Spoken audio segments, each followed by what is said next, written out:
માટે શ્રાવણી લોકમેળાનું જે આયોજન કરેલું છે એનું આજે તમામ જે ટીમ છે જેએમસીની એના મારફત અત્યારે સાઇટ વિઝિટ કરવામાં આવેલી છે। જે રાઇડ સંચાલકો કે ફૂડ કોર્ટ કે ચિલ્ડ્રન રાઇડ જેમાં જરૂરી સૂચનાઓ આપવાની જરૂર હતી એ સૂચનાઓ આપીને એસઓપીનું અને ટેન્ડરની શરતોનું મહત્તમ પાલન થાય એ રીતેનું અત્યારે સૂચનાઓ આપવામાં આવેલી છે। ખાસ કરીને પબ્લિક સેફટીને ધ્યાનમાં રાખીને જ તે તમામ એસઓપી બનાવવામાં આવેલી છે। ત્યારે પબ્લિક સેફટીને પ્રાયોરિટી મળે અને સેફટીથી જ તે લોકો મેળો માણી શકે એ માટેનું આયોજન થઈ રહ્યું છે।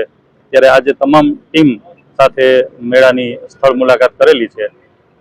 માનો કે એક જગ્યાએ ચિલ્ડ્રન રાઇડમાં 2 પ્લોટ ભેગા કરીને એક રાઇડ મૂકવામાં આવેલી, તો આ સેફટીની દ્રષ્ટિએ યોગ્ય ન લાગતા એમની પણ અત્યારે સૂચના આપવામાં આવેલી છે અને રિપ્લેસ કરવાનું જણાવવામાં આવેલું છે।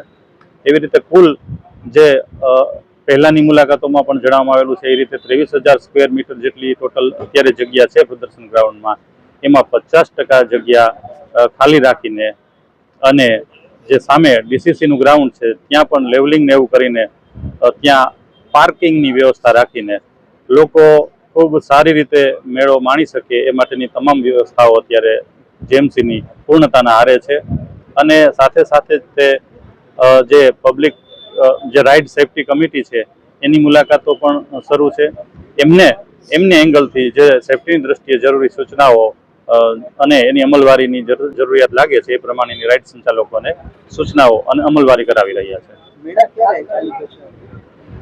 જ્યારે કોર્ટમાં મેળાને લઈને વિવાદ મેટર ચાલુ હતી એ સંપૂર્ણતઃ એક નિકાલ થાય અને મેળો કરવા માટેની લીલી ઝંડી મળે અને જે રાઇડ સેફટી કમિટી તરફથી અભિપ્રાય મળે અને સક્ષમ અધિકારી દ્વારા પરફોર્મન્સ લાયસન્સ ઇસ્યુ થાય, આ બધી પ્રક્રિયાઓ જે સેફટીને અનુલક્ષીને કરવા પાત્ર છે એ પ્રક્રિયાઓ પૂર્ણ થાય ત્યારબાદ તારીખ સમય નક્કી કરવામાં આવશે।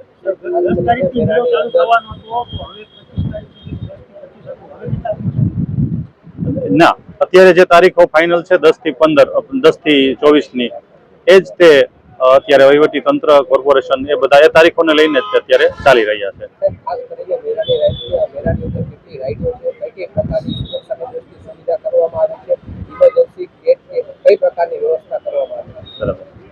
જે મેં આપને કહ્યું કે 50% જગ્યા છે એ રિઝર્વ રાખેલી છે।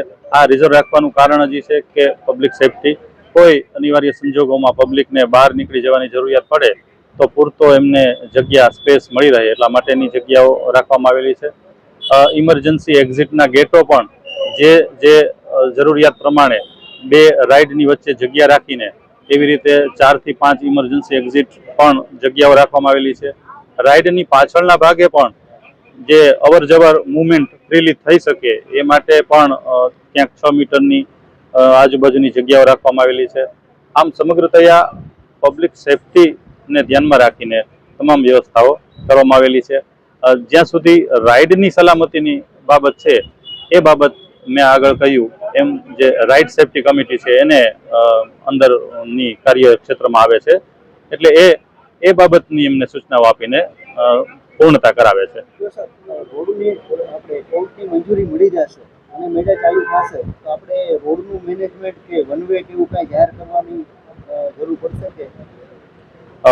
જે આ વિસ્તાર છે એમાં મેળો માણવા માટે અસંખ્ય લોકો આવતા હોય છે, એ ધ્યાનમાં રાખીને જો ટ્રાફિક પીઆઈ શ્રી આરટીઓ એની સાથે અગાઉ પણ મિટિંગ કરેલી છે, એસટીના નાયબ નિયામક સાથે પણ મિટિંગો કરેલી છે। આ બધા સાથે મળીને જે અમુક રસ્તાઓ છે, અમુક રોડ છે એ વન વે કરવામાં આવે અથવા અમુક રસ્તાઓ છે એ ટ્રાફિક માટે બંધ કરવામાં આવે તો જે મેળો માણવા આવે છે એ પબ્લિક ફ્રીલી સારી રીતે મેળામાં અવર જવર કરી શકે એ દ્રષ્ટિએ જે જરૂરી લાગે છે એમ અમુક જે આપણે નવા ડીપી રોડ જે જંગલેશ્વર મહાદેવ પાસેનો અને મિક કોલોની બાજુનો છે એ વન વે કરવાનું વિચારી રહ્યા છીએ અને જે 7 રસ્તાથી જિલ્લા પંચાયતનો ગેટ છે ત્યાં સુધીમાં જે જરૂર પ્રમાણે રસ્તો ટ્રાફિકની મુવમેન્ટ માટે કદાચ બંધ કરવાનું પણ વિચારી રહ્યા છીએ।